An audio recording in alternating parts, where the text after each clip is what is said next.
Bonjour à tous, vous êtes sur Calice Phoenix. Certaines personnes, issues du monde de la musculation, pensent qu'il est tout bonnement impossible de prendre de la masse musculaire en pratiquant le street workout. On va voir ensemble, subjectivement et objectivement, pourquoi ces gens ont tort.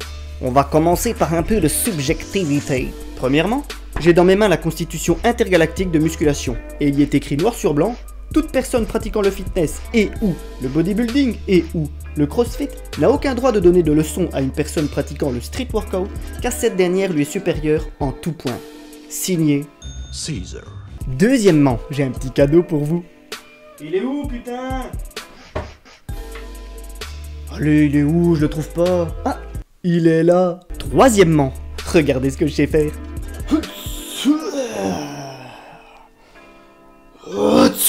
Et objectivement, Kenzo, générique.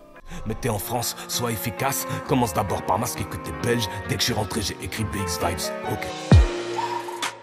Bien sûr, l'alimentation a une très grosse part de responsabilité dans la prise de muscle, mais on va plutôt voir ce qui se passe du côté des fibres musculaires. Il existe 3 types de fibres. Les fibres de type 1 qui sont très endurantes, mais pas très fortes, et qui ont tendance à perdre en volume quand on les sollicite. Les fibres type 2A, qui elles sont beaucoup plus fortes, mais beaucoup moins endurantes, et qui ont tendance à prendre en volume quand on les sollicite. Et les fibres type 2B, qui elles sont extrêmement fortes, mais pas endurantes pour un sou, et qui ont tendance à prendre en volume quand on les sollicite. Petite parenthèse, si on prend du volume, c'est qu'on prend de la matière, et donc de la masse. Notre corps n'est pas un gaz qui subit des pressions différentes. Sauf si vous pratiquez le crossfit, dans quel cas vous êtes un vieux pet de lendemain de raclette. Vous l'aurez compris, c'est donc les fibres de type 2A qui nous intéressent.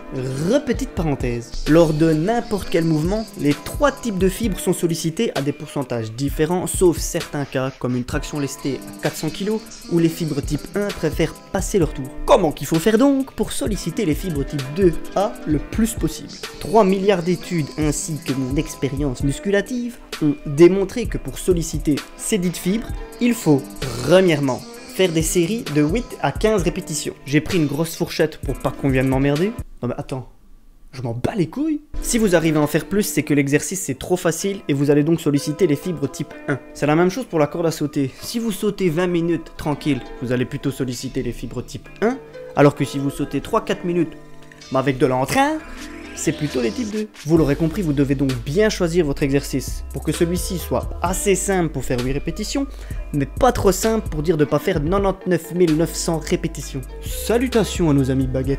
Oh ça va, vous vous moquez tout le temps de nos accents. J'ai été à Liège toute l'après-midi avec Eden Hazard. Deuxièmement, il faut avoir une cadence assez rapide. Plus vous ralentissez la cadence, plus vous avez tendance à solliciter les fibres type 2B. Troisièmement, il faut prendre des courts temps de repos, entre 30 secondes et 1 minute, pour bien les matraquer ces bâtards. C'est ce qu'on appelle travailler en volume. On va donc prendre comme exemple un exercice de bodybuilding et un exercice de street workout. Je prendrai comme exemple un exercice de crossfit le jour où ce sera une vraie méthode de musculation.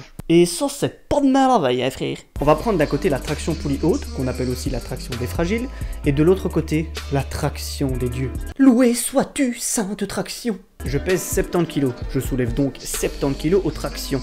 Je vais donc mettre 70 kg aux tractions de fragiles. On est tous d'accord pour dire que c'est le même mouvement qui sollicite le dos et les biceps. Mais si on suit la logique des bodybuilders, les tractions de fragiles favorisent plus la prise de muscle que la traction des dieux.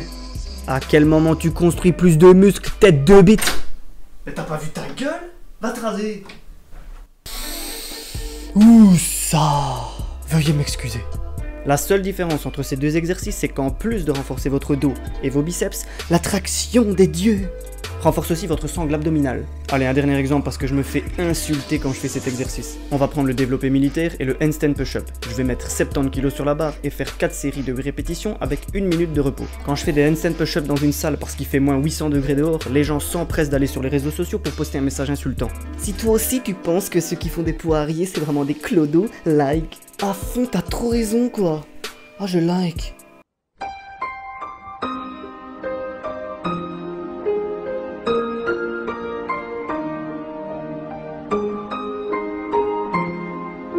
Une dernière petite parenthèse. Aujourd'hui, j'ai vu une femme plutôt pas mal qui courait à l'envers sur un tapis de course parce qu'elle avait vu une femme le faire sur Instagram. Je sais pas quoi dire, connasse? J'aurais jamais dû dire ça. T'inquiète pas, le féminisme, ça fait des vues. Tout ça pour dire que si tu veux commencer la calisthénie, lance-toi et écoute pas tous ces guignols qui vont me dire que ça sert à rien. La calisthénie est la plus belle et la plus efficiente des méthodes de musculation. Gloire à la calisthénie. Merci à tous d'avoir regardé cette vidéo. Si t'es d'accord avec moi, je t'invite à mettre un petit like et un commentaire d'amour. Si jamais t'es pas d'accord avec moi, je t'invite quand même à mettre un like ainsi qu'un commentaire de rageux suivi des coordonnées de ta mère pour que j'aille la niquer. Au revoir.